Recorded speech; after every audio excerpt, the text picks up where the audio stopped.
Before we go down below, I do have some safety things to go over with you. Being that this is a submarine, it is not spacious down below. If you're not friends now, you'll be friends by the end of the tour. Is there anybody here who is claustrophobic? Anybody here who doesn't know if you're claustrophobic? Might we learn something about ourselves? Something new, exciting. All right, if for whatever reason you begin to feel the need for some fresh air, I do not care what I am talking about. I do not care where we are on the boat. Please interrupt. I will point you towards the nearest exit or the other end of the boat. Okay? Along similar lines, we are not climate controlled down below. It's been pretty mild the past couple of days, so we should be okay. But again, if you feel the need for fresh air, please let me know. The ladder we're going to go down is kind of steep. And when I say kind of, I mean very. If you feel more comfortable taking it backwards, like it's a vertical ladder, so you're facing the rungs, you're more than welcome to do so. Please maintain 3 points of contact at all times. Make sure the person in front of you is about halfway down before you start your descent. That'll save someone from kicking the face. All right? I didn't mention it before, but my name is Greg, so I'll be your tour guide this morning. Are there any questions for me before we begin? You don't mind if I record? I do not mind, no. Perfect. Thanks, Gregg. I am going to trade you, though. Yep. I'm going to promote you because you're descended from an admiral. I'm promoting you to rear admiral. Awesome. So I'm going to ask you to stay at the back of the line and kind of herd the cats as we go through. Gotcha. Your first assignment will be to make sure this gets hung back up once we're all down below. Mission accepted. All right. Everyone can follow me?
Welcome aboard submarine Becuna. Becuna is a Vallejo-class submarine with a Guppy 1A modernization.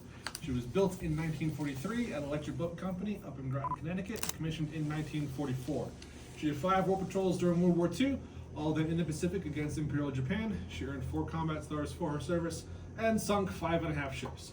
If you are wondering, how do you sink half of a ship? Well, you damage it, another submarine sinks it, so you get a half credit as an assist. No way, that's awesome. Right? Post-war, Becuna was primarily a training submarine, so she was stationed at the sub school up in New London, Connecticut, teaching the next generation of submariners how to go to sea. But she also did surveillance missions against the Soviet Union, ASW or anti-submarine warfare training with various NATO fleets over in the Mediterranean and North Atlantic, as well as just visited foreign ports, showed the flag, that sort of thing.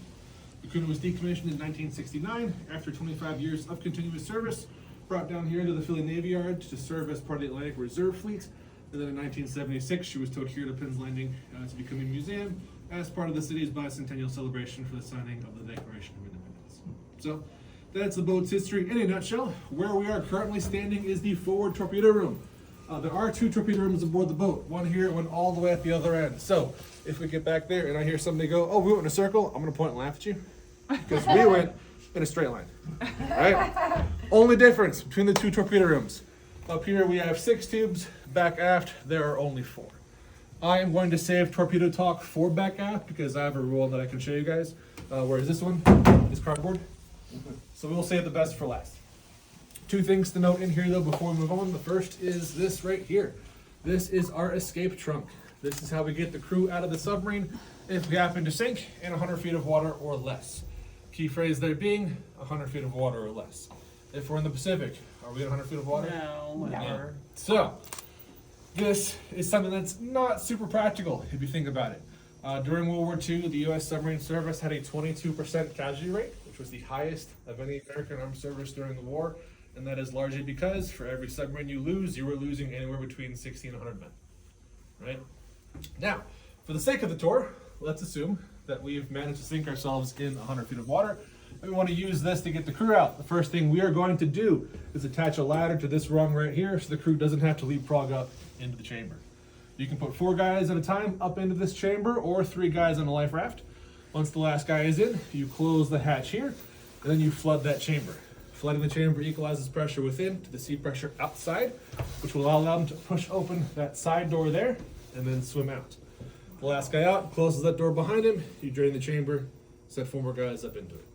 Takes about 15 minutes per 4 guys, so it's not a fast evolution, but again, all things considered, not super practical either. Has anyone ever done it, do you know, or?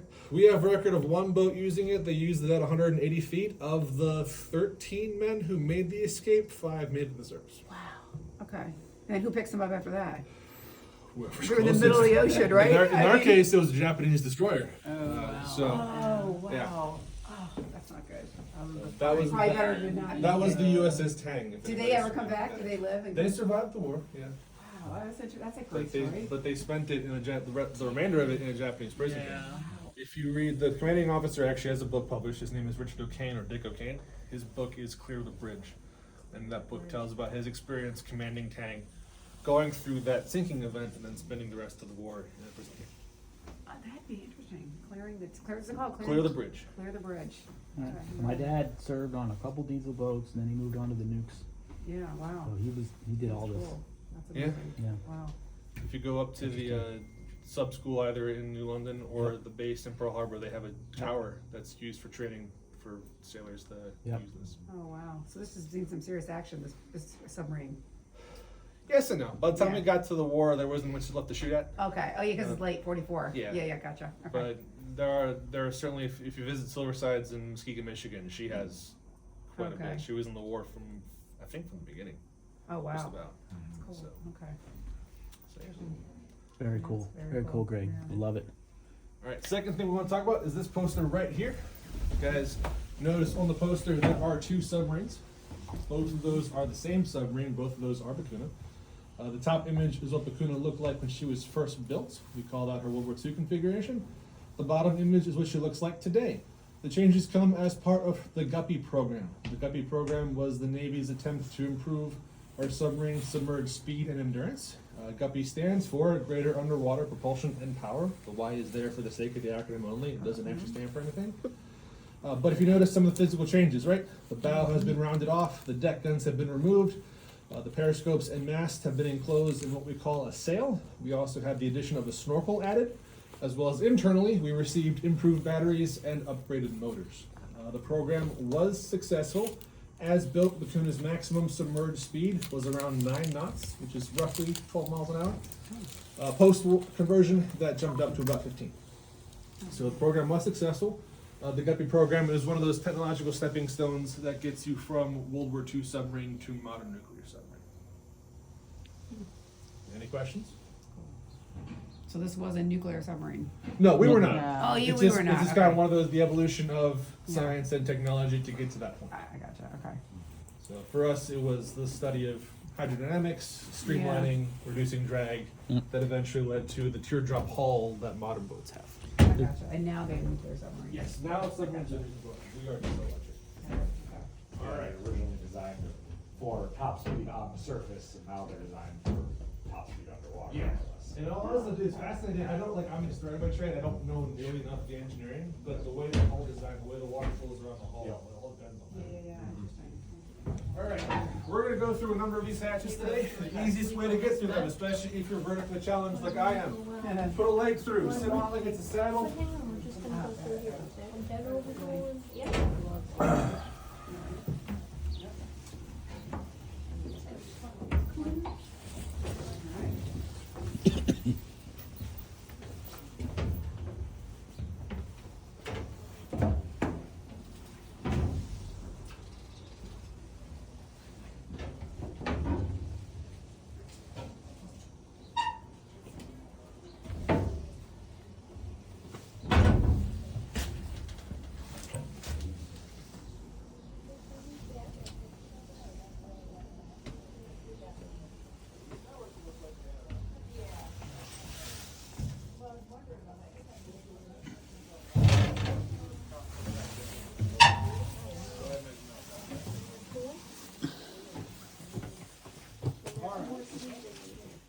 compartment is called the forward battery. It gets that name because below our feet are currently half of Becuna's lead acid batteries. We are a diesel electric submarine. We'll talk a little bit more about propulsion once we get back to the engine rooms. But Becuna does have 252 lead acid cells in total. 126 reside below us here. The other 126 reside below crew berthing. Each one of those cells is about 2 foot by 2 foot by 4 foot tall and weighs in the ballpark of 1,500 pounds when full of electrolyte. What you guys are actually looking at though, this is officers' country. Becuna would have had a crew of about 80 men. Of that 80, 8 were commissioned officers, 5 were chief petty officers, the remaining 67 was everyone else, right? So, at the forward end of the compartment, you have a pantry and a shower for food storage. Yes, I do include shower when it comes to food storage. These guys are not showering every single day in order to conserve water. If you're not using your shower for its intended purpose, it becomes wasted space. And wasted space on a submarine is a sin, right? So you're going to use it to store bags of potatoes, onions, cans, things of that nature. Anything that can prolong your supply while you're at sea, right? The wardroom there is where the table is. The wardroom generally functions the same on any vessel, regardless of whether it's a submarine, a cruiser, a battleship. The warden officers will take meals, talk strategy, spend free time, entertain guests, if that was something that we're doing, things along those lines. You have berthing then for 4 junior officers there, berthing for 3 senior officers here, and then commanding officer who resides here. He's the only one aboard the ship who does not have to share a living space. So there is your privilege of rank, right? Here by me, we have berthing for 5 chiefs. For those of you who are unfamiliar, a chief petty officer is not a commissioned officer. He did not go to the Naval Academy. He is an enlisted sailor. However, he's been in the Navy for anywhere between 10 and 20 years on average. Because of that, he has a lot of experience, a lot of knowledge, and most importantly, a lot of responsibility when it comes to making sure this boat operates the way it is supposed to operate. Because of that, chiefs are given a modicum of privacy, especially compared to where we'll see the rest of the crew sleeps. Right? What's what? The hook coming out of the wall. This? Yeah. Oh, this is because you want to prop the door open. Oh, okay. Yeah. This is- So, speaking of this door, this is the yeoman's shack. This is where the ship's clerk resides. So the ship's clerk is responsible for all the paperwork that passes through the boat, whether he's requisitioning supplies, handing out liberty cards, writing commendations, that sort of thing. Right? First, we're gonna go this way. then we'll Any go questions that about way. any of that? Okay. And let's move it to the left. We're gonna do one more. Move it.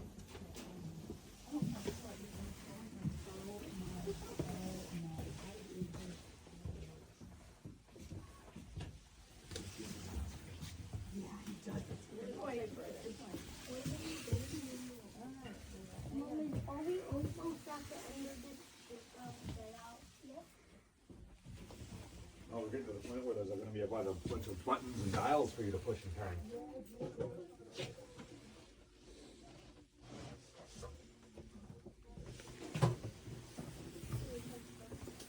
press the buttons as long as you can undo any effects you may incur.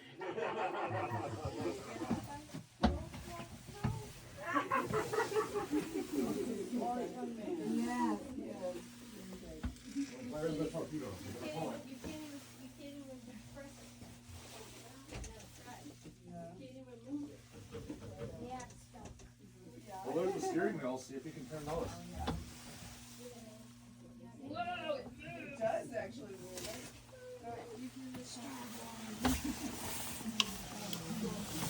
Oh, there's the look at that one. All right. So this is the control room.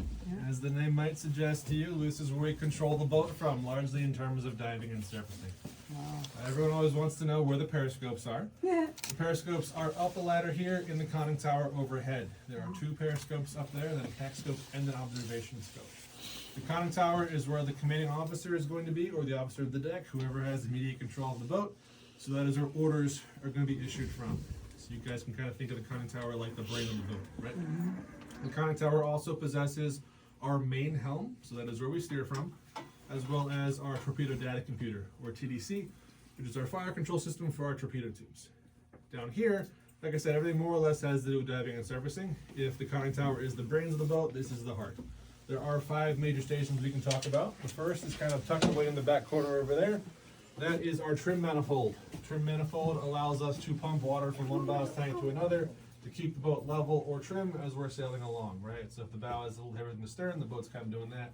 You pump water aft, bring it back level. In front of that, where these two wheels are, these are our dive planes. Contrary to popular belief, when a submarine submerges, it does not simply just go straight down. It actually angles through the water like a plane flying through the air, and then you level off again at the depth you want to be at. So those two wheels control that angle. The forward wheel controls the bow planes, which are visible. So when we're down here, if you guys walk up on the landing towards the front of the boat, you'll see them. They're folded up against the side. The aft wheel controls the stern planes. They are not visible. They're below the waterline, but they're essentially right next to the rudder. Right? For a controlled dive, the angle of descent or ascent, if you're surfacing, is usually somewhere between 7 and 10 degrees. Anything steeper and stuff starts falling off the walls. But if there's an emergency, you have to get down in a hurry or come up in a hurry, you can absolutely go steeper. The current record is held by USS Becuna. In 1952, she was doing what we call an emergency blow test off the coast of Hawaii. And they calculated that at some point during her ascent, she hit 72 degrees. So, nearly vertical, right? You'll also notice over there that we have a series of depth gauges. There are 3 in total. The 2 that are lit up are our shallow depth gauges. Those go down to about 200 feet. There's one for the bow, one for the stern, so you have a better idea of what part of the boat is doing what in shallow water. The one in the center that is not lit up, that is our deep depth gauge. That goes down to 1,000 feet, and that is for the whole boat.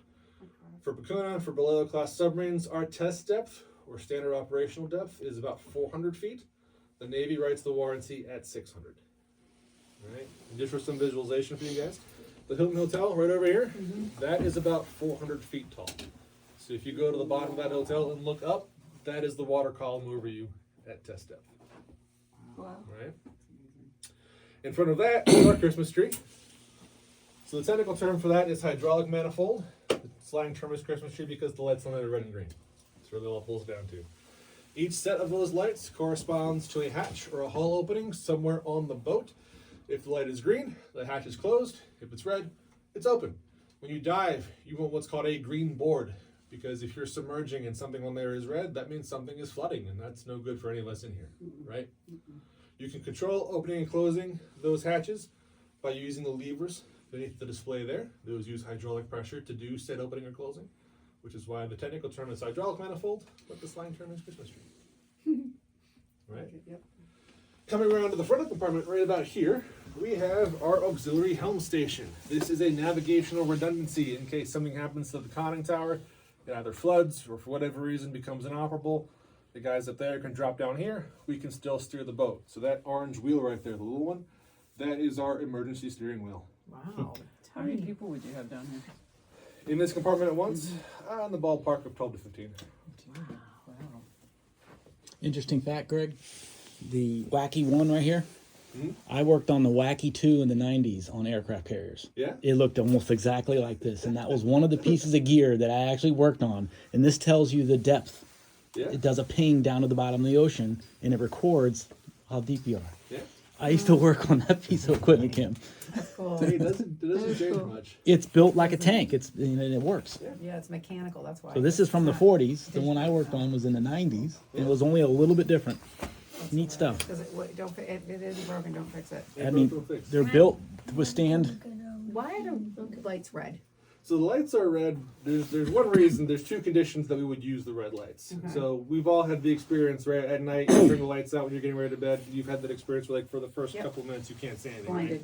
Blinded, yeah. It takes your eyes about 30 minutes to completely adjust to total darkness from white light. Right. It takes them about 3 minutes to adjust to total darkness from red light. Oh, You may have noticed there are no windows down right. here. Right? I hope not. So, yeah. Yeah. So if we take like a depth charge hit and lose power, it's going to get real dark in here real quick. And in fact, last Saturday, they were doing something with construction and we lost power in the middle of a tour. It got real dark in here real quick. Wow. And so if you're in combat, that time differential is real key to saving the boat, doing your job, and saving the crew. Similarly, because we're a diesel electric boat, we are better thought of as a surface ship that can dive as opposed to a designed submersible like modern submarines are. Oh. We are on the surface probably about 90% of the time. Oh, okay. So we're only diving if we're running away from something or attacking something. At Okay. night, we will generally surface to replenish the air in the boat, recharge batteries. do that sort of stuff. And Right. so we'll put lookouts up on the bridge, which is where the plexiglass bubble was. You Right, guys noticed right, that yep. coming in. If they come out from a red lit boat, they can start doing their job that much quicker. Right, So okay. that's why you have the red light. So it's, yeah, so it's true to say this boat could dive faster than a modern a nuclear powered aircraft carrier. I mean, submarine. Because this boat I was going to say, I'm well, sorry, the this boat- aircraft carrier depends on how many holes it has. That would be. See, I got aircraft carrier in mind because this boat had to get underwater faster if it was being attacked. Yeah. Yeah. Modern day submarines go underwater and they don't come up. Oh, I see what you're saying. They don't have to go there. I don't know what the time is for a modern boat, but I know that we could disappear from the surface in about 20 seconds and be at Wow. periscope depth at about a minute. So that's Wow. Yeah. you're diving at a rate of about 1 foot per second. So how high is the periscope then? So keeping in mind that all depth is measured from the keel, Right. so you've got like about 45 feet of boat or so. Right. The periscope itself only sticks out maybe about 15, 20 feet from the top of the sail. Oh, okay. But you can see When are we everything. going to get out? So they had to work in the dark. Figure out how to work in the dark, I guess, if you lost your light, right? Mhm. So everyone can know where everything is, and it'd be Yeah. black, but they can Yeah. figure We've it got out. stories of guys who would part of their qualification process is they would be given a firefighting mask, Yeah. but it would be blacked out, Yeah. and they'd have to find their way through the boat. Oh wow. Blacked out. That's cool. Okay, yeah, that makes total sense. I Absolutely. can't believe the amount of electrical and Yeah. piping and, Yeah. you know. That's amazing. You've got to know everything. It doesn't matter what your job is. You have to Yes, know everything. you have to know everything just in case you have to take over. Wow, that's unbelievable. That's incredible. Really cool stuff, Greg. Cool. And excellent tour, by the way. Yes, excellent. We're only halfway done, so step back on Yeah. Might not get any better, right? All right, last thing before we move on. This is the last station here. This is our compressed air manifold. So compressed air on a submarine does everything from flushing our toilets to blowing our ballast tanks, right? If you think of Becuna kind of like a hot dog, where we are currently is called the pressure hull. That is your hot dog. The ballast tanks wrap around the pressure hull like a hot dog bun. If we want to dive, there are vents that are opened in the ballast tanks using the Christmas tree over there that will allow air to escape through the top. Water will come in through the bottom. Flood will submerge. Once we get to our desired depth, we close those vents because air can no longer escape, water can no longer come in. We maintain neutral buoyancy at that depth. If we want to come back to the surface, though, we have to get that water out. That's where the compressed air comes in. So compressed air is forced into the tops of those tanks. Water gets pushed back out the bottom. We come back to the surface. Yeah, because I guess it wouldn't naturally drain, would it? It would not. No. No, that's probably true. Yeah. Compressed air is also used for firing torpedoes. It's also used for making sure the boat is pressurized because there's always one atmosphere in the boat, so the crew doesn't have to worry about the bends or anything when they come up and down. And it's also used for starting our engines. Our diesel engines are air started with a 500 psi impulse. Oh, wow. Really smart engineers figured that out. Yeah, it's fascinating when you think the entire thing was built with a pencil and a slide rule. No That is computers. amazing. That is incredible.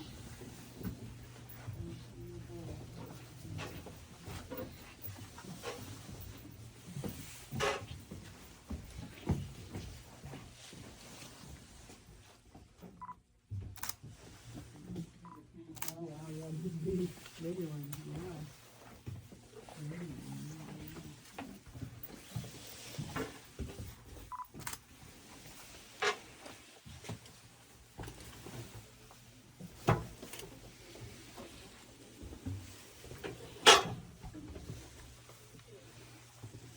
Oh, shoot, okay. I'm sure you're not the only one. Radio room. Really cool. Yeah, I spent a little time on it. It wouldn't be on. You got a pretty big room. Oh, no. You gotta bend over from the waist. Yeah. And watch all the words that have. Submarines had some of the best child. Did they? Wow. Yeah, you got to keep your sailors happy on a Yeah, submarine. I guess so. And they served for a fewer amount of people. Yes, that's true. So it is not such a mass production.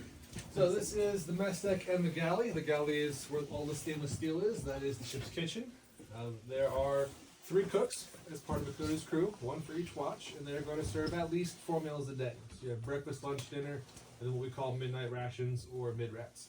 Mid-rats is usually leftovers from dinner or cold cut sandwiches, something real simple like that. But the idea being is if you are working or sleeping during one of the more traditional meals, depending on what your schedule looks like, you still have 3 opportunities to eat throughout the day. We also know that aboard Becuna, there was a meal called Soup Down, which was usually served around 5 o'clock, and it was exactly what it sounds like, soup and sandwiches. So Becuna often had 5 meals served per day. Generally speaking, food is plentiful aboard the boat, especially if you're friends with the cook. If you're walking by to your station and you want a snack as you go by, they'll toss you an apple or something. So food is plentiful because, again, food is one of the incentives we use to get people to sign up for subservice. Subservice is completely voluntary. You will never join the Navy and be assigned to a submarine, because if you can't handle being in a steel tube for 2 months at a time, today, I think it's like 6 months today, I was wondering, they don't want you there, right? Because you're a liability. So there are incentives. If you guys take a look at some of the menus we have, you can pass those around and get an idea of some of the things these guys were eating. But they are eating some of the best food, not only in the Navy, but in the military in general for that reason. Other incentives include better pay. Sub-duty is considered hazardous duty, so as long as you were assigned to a submarine, let's say you're a machinist mate, for example. If you're a machinist mate on a submarine, you are making more than you're a machinist mate on a cruiser or a battleship or ashore, right? And then similarly, if you behave, you get promoted faster. So if career advancement is something you were looking for, subservice is the way to go. During World War II, there was also the added incentive where if you joined submarines, you were guaranteed to go fight Japan as opposed to being sent to Europe to fight Germany. Following Pearl Harbor, that was a fairly large emotional motivation for a lot of folks. Today, it's the big 3: food, pay, and promotion. Right? Now, when food is not being served in here, this is the recreation space aboard the boat, because it is, relatively speaking, the most open compartment. Right, and so the game boards on the tables, those are original. We did not add those as a museum for decoration. So you can play checkers, chess, backgammon. Cribbage is big in the submarine force. You can play cards, poker, blackjack, whatever. You can read a book. We also carried a film projector. So we had the projector we stored in the locker here. They would take it out, set it up between tables there, and then have like a pull-down screen here that you can project the film on. During World War II, you were limited to 2 films for the entire 2 months of your patrol. During the Cold War, you had a little bit more selection. But regardless, you're going to know all those films. By the time you come home again, right? If you're operating in a wolf pack or a squadron of other submarines, you can trade films between boats, assuming the other crews are willing to do so. Our crew was apparently so fond of the film Tombstone, The Town Too Tough to Die, they refused to trade that for anything. So we are fond of our westerns. That is hilarious. I love it. What's this thing right here? The thing that looks like it spins? Yeah. So the Navy loves its redundancies. In the U.S. Navy, the redundancy technically ends up usually being the sailor. And so there are a lot of things that are done manually. So for instance, we have the Christmas tree, right? Hydraulic manifold. If hydraulics fail, we have to do something manually. And so you'll see levers like this throughout the boat that control either the vents or the ballast tanks for manual blowing and submerging if we have to do that. Wow. Any other questions about? Did they have alcohol on the boat? Yes and no. Not officially. Submarines were allowed to carry what they call depth charge rations during the war, which was usually like whiskey or something, and so if somebody got the jitters, they would take a shot and it was considered medicinal. But if you had a clever captain, you might be able to sneak some unofficial alcohol aboard. If you read the memoir of Admiral Eugene Flecky, it's called Thunder Below, and he was the commander of the USS Barb. He talks about how he talked somebody into switching out his depth charge rations for beer. And so instead of having the liquor, they had beer, and every time they sunk a ship, everyone on the crew got a beer. So unofficially, no. Or officially, no. Unofficially, Yes, depends on how clever your definitely. captain is. Yeah, yeah. Is it still true? I think they used to tell us if you go out to sea for more than 52 days without hitting a port, they'll give you a beer. At least on a surface fleet. That I don't know. Yeah. That I That's don't what they used to tell us, but then we would go out for 50 days.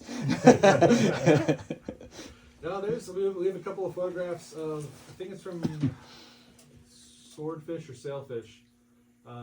It's a photograph of a sailor in the Torpedo Room. He's got his like shirt cans like this, a bunch of beer cans in there, and the torpedo tube is full of beer cans. Yeah. So Wow. Wow. I think my dad was on the Bonefish. the bonefish. Yeah.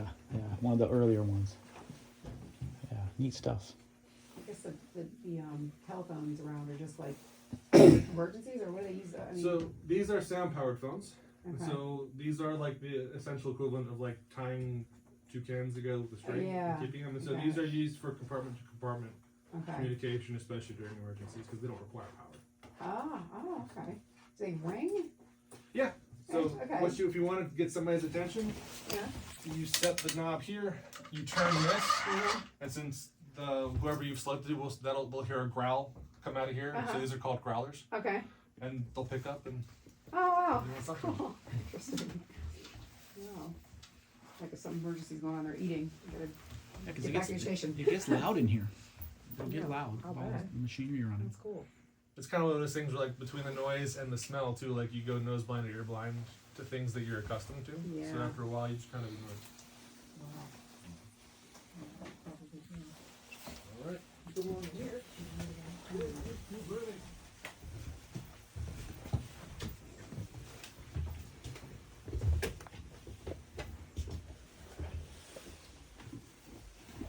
There are 35 bunks in this space. If you do the math, right, 80 crew, 8 officers and 5 chiefs up forward, leave 67 guys to share this space, which means that there are just enough bunks in here for 2 guys to rotate through sharing 1 bunk, assuming this is the only place you're sleeping sailing, right? This usually prompts someone to ask me about hot racking. For those of you who don't know, hot racking is I am getting out of bed, the next guy is getting in, the mattress is still warm, covered in my sweat, they'll have a wonderful time sleeping in it, I'm sure, right? In the US Navy, hot racking was largely a myth. Not to say it never happened, but it did not happen quite as often as Hollywood would have you believe, and there's 2 reasons for that. The first reason is that the way the watches are set up, there's usually a couple hours between me getting out of bed and the next guy getting in, so the mattress does have some time to cool off. Secondly, and more importantly, we've already seen bunks up in the forward torpedo room, right? There should be 15 bunks up in that room. There are another 15 bunks waiting for us in the aft torpedo room. So in grand total, we actually have 65 bunks for 67 guys. So it's only the new guys that have hot rack. Right? Wow. If you're feeling adventurous, you're welcome to try out a bunk. Just don't ask me when the last time it was walked with. Yeah. Doesn't look pretty. Nice and cozy. Yes, they look very As you hard to guys rock. come through here, take note of the crew's head and the crew shower.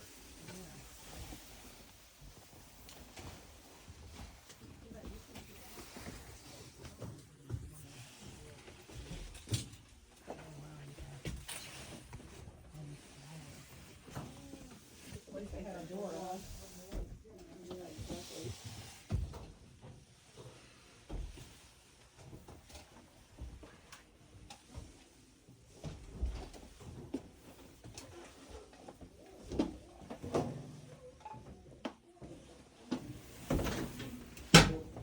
Keep in mind that there are 85 people. So a lot of that is very useful.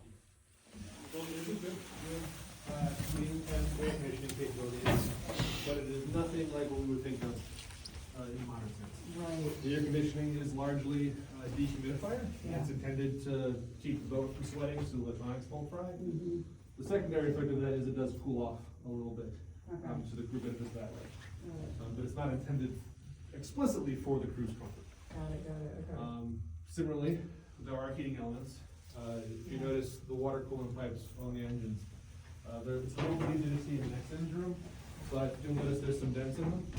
Those are from when we were in the Arctic Circle in the 60s doing ice work and not spying on the Russians.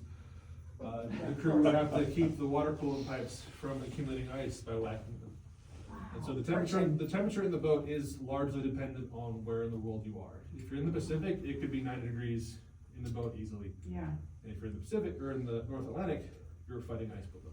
So it really depends on where you are in the boat. So, now, this is the forward engine room. We do have 2 engine rooms, so the aft engine room is the next compartment.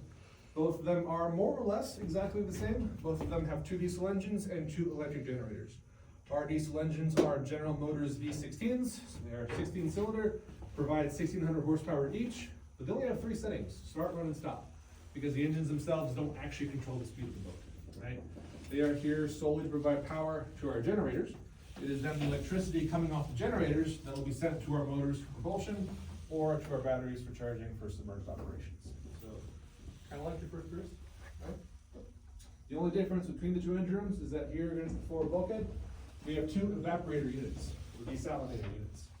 Those are how I make fresh water aboard the boat while we are at sea. On paper, those two units can make about 1,000 gallons of fresh water a day. In practice, it's closer to like 500 or 600 gallons of water a day, because if you run them at max capacity all the time, you will burn them out. So, 500 and 600 gallons is about what you're looking at. We have the capability to store 4,000 gallons of fresh water in tanks along the length of the boat. But the needs of the submarine are going to consume about 5,000 gallons of fresh water per week. So when you're at sea for 2 months, you're always operating at that 1,000 gallon deficit. It is kind of nice to have the capability of making your own fresh water. There are 4 major uses for our fresh water. The first is our batteries. So our batteries are lead acid, which means there are sheets of lead submerged in an electrolyte to prompt the chemical reaction to create electricity. In our case, the electrolyte is sulfuric acid. Over time, the sulfuric acid naturally dries out. Like how many of you have like forgotten a glass of water or something on the counter, you've come back a couple hours later and there's less liquid. Same idea, right? So every couple of days, you have to rehydrate the batteries for that reason. If you try doing that with salt water or seawater, you run the risk of creating fire, explosions, and chlorine gas. So, not particularly people friendly, right? Especially in a confined environment. So we use the distilled water for that. The second use is for cooking and drinking, which is fairly self-explanatory. Third use is for cleaning the boat. Again, you can't use salt water for this because salt corrodes metal. So if there's machinery that needs to be wiped down, you have to use distilled water. And finally, we can clean the crew. There's usually enough water so that everyone on the crew can take a 2-minute shower once a week. And that is assuming your shower is not currently full of potatoes. Not full of potatoes. Oh my gosh. Right? Skip that week, right? Yeah. Next week. We Now, smell really good. There is an exception to that rule. Who thinks they know who it is? Captain. Nope. Sick bay. No. We don't have a sick bay. Okay. Oh, It's the cooks. yes, because they can't get people sick, right? It's the They have to be cooks healthy. for sanitary reasons. Yes. of I don't want course. somebody who smells like body odor and diesel fuel touching my Oh, food. God, right. Right? Dang. Any questions about fresh water? You have a question? I do have a question, since you just covered that, is what about sick bay, right? When do you get sick, and we don't like anything, We don't have a dedicated sick bay. We carry a pharmacist mate, right? and his skill level is roughly paramedic equivalent. Yeah. But we don't have a surgeon or anything like that. If you get sick, you are put in in crew berthing on the port side, forward corner. That is where traditionally where a Right. sick bay would be. Right. But we don't have a dedicated sick bay like a surface ship. We're on team, I That guess. being said, Yeah. there are several instances during the war where submariners got appendicitis and were operated on while at sea. There's a Sea Dragon has, Oh my gosh. I think it's Sea Dragon, or Dragonfish. Never, Dragonfish, sea Dragon or Dragonfish, and then Silver Sides. Both of those boats have written records of appendectomies occurring in the wardroom because they could not get back to a friendly port in time to save the afflicted sailor. And so, in many of those cases, the pharmacist mate had a textbook. You know, they get like spoons and to use as retractors, butter knife sharpened on a lathe as a scalpel, and just using textbook photos do the surgery. And both of those instances were successful surgeries. No way. And how they stop the pain? Did they give them like medication for that? They must have. Use the extra beer. Oh my Yeah, gosh. extra beer. It was some surgery rations, but there's like a first aid kit in one Yeah. boat, and so there's I want to say it's either. And so they took what they did is they took a coffee filter, wrapped it in a towel, soaked the towel in either, and then put it over his face, and that's what knocked him out. I believe it was the Silver Sides instance where in the middle of the surgery they noticed the guy was wiggling his toe again. So Give him a little more. the exo, I think it was the exo who was like down there holding the guy's legs. He was like, "You should probably hurry up." Oh my gosh. But that keeps that's the type of like guy that becomes a submariner. Right? Yes, exactly. You gotta be able to deal with that if it comes up. You know, so be able to handle it. Unbelievable. That's pretty unbelievable. That's impressive. So, you need to know the doctor. You gotta do what you gotta do. Yep.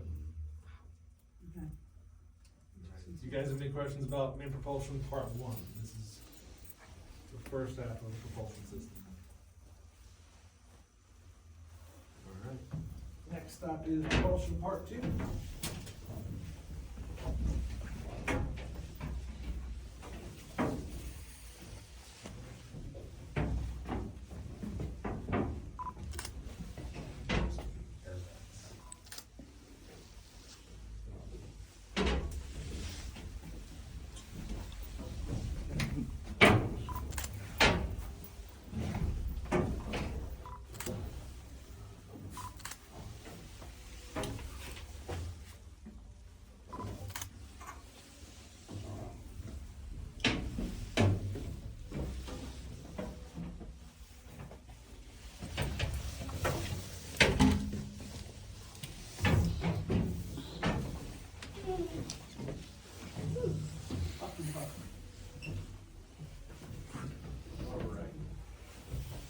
So, our group is just a little too large for me to take in and do the spiel in maneuvering. As you can see, there's not really a whole lot of room in there. So, go over it real quick here and then we'll kind of fall through and you guys can actually see it. So, next department is called maneuvering. This is what you can kind of see through the doorway here, the back end of our electrical cubicle. The cubicle controls the flow of power through the boat, largely as it relates to main propulsion. On the other end, which again we'll see when we go through in a couple minutes, is the interface. There are a number of giant silver levers on that interface that we call bus switches, and they do a number of things. The first thing they do, there is a bus switch for each of our motors. So 2 motors located beneath the deck. There is a lever for each one of those motors that basically controls the direction of that motor, either forward, off, or backwards, right? Then there's a lever that we call the starting lever for each one of those motors. The best analogy that I've ever been able to come up with for this is if you guys think of like a gear shift in a manual car, only instead of shifting gears, you're taking off resistance from the circuit as the motor speeds up, right? Then there's a lever for each one of our 4 generators, and that lever simply tells the generator where to send its power, either to the motors directly or to the batteries for charging. Then there's a lever for the battery bus. So we've talked about the 2 battery wells, right? Each one of them has 126 cells in it, but each well can just be thought of as a singular giant battery, right? So you can arrange those 2 batteries in either series or parallel. There's pros and cons to each. Series is typically better for propulsion, you get more voltage that way. Parallel is usually better for running lights, fans, what we call the hotel load, right? The crew comfort kind of things. And then finally, there is a lever for the motor bus, which tells the motor where to get its power from, either the generators directly or the batteries. And you can cross-connect everything. So each generator and engine is independent of the other 3. So if this one is down for maintenance, you can have one of these charging batteries to propelling the ship, whatever the situation calls for, right? There are normally 2 electricians at any given time on duty back here in the room. And again, this will make a little more sense once you guys see it, but the display is symmetrical. So the starboard side of the display controls the starboard side of the boat, port side of the display controls the port side of the boat. You have 1 electrician for each side. Makes it kind of nice if you're a junior electrician trying to learn everything because you only have to know what half the display does, know what the whole thing does. The only difference is that on the starboard side, where the more senior electrician generally is, we have an altimeter. Do you guys know what an altimeter measures? Altitude. It indicates altitude. What does it measure? Pressure. What kind of pressure? Barometric. Correct, air pressure. Right, so they're usually found on planes. I was waiting for Mr. Aircraft Guy right there. So, the way it works is the higher you are, the lower the air pressure. That's how it tells you your altitude, right? So why do you think we have an altimeter on a submarine that very clearly does not lie?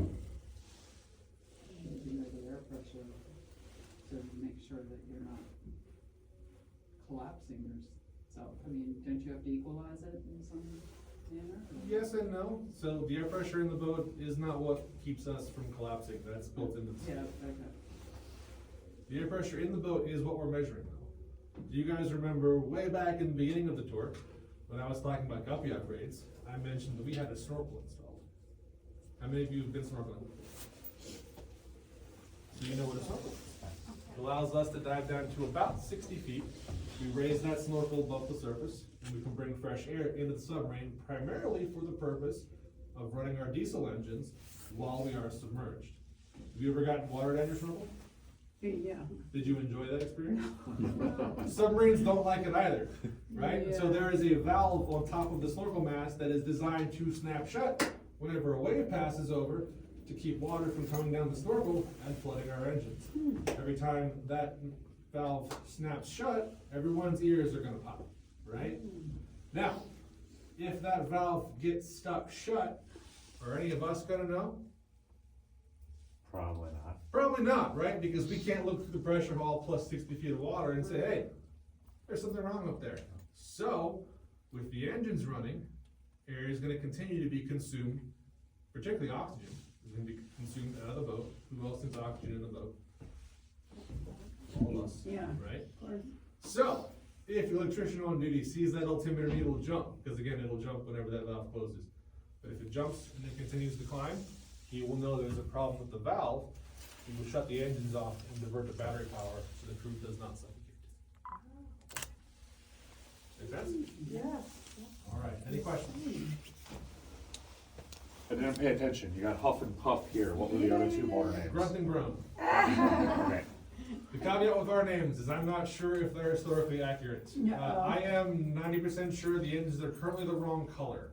I believe they should be powder blue. However, naming the engines was not an uncommon practice. So I don't know if our names are correct, but it would not surprise me to know they have been named at some point. All right. Like I said, it is a bit tight through here, so single file, take your time, watch your belt loops. I will meet you in the torpedo room.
Yes, that makes sense.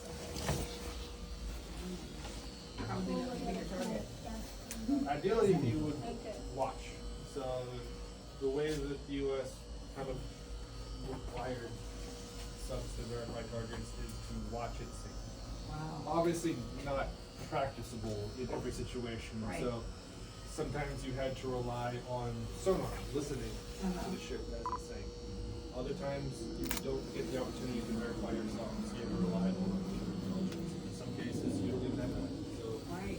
after the war, there was what we call JANAC, it's Joint Army-Navy Assessment Committee. Right. They were established to kind of verify post-war sinking numbers. And in a lot of cases, they were using Japanese records to corroborate American submarine reports. Japanese very often did not keep good records, either because it was propaganda, so they didn't report it, or because a lot of the records burned when Tokyo burned. So because of that, JANAC ended up striking a lot of confirmed sinkings. And so as a historian looking at this, you kind of have to kind of weigh the balance between what JANAC says versus what the patrol reports say. JANAC only gives Becuna credit for 3 ships. Oh. But through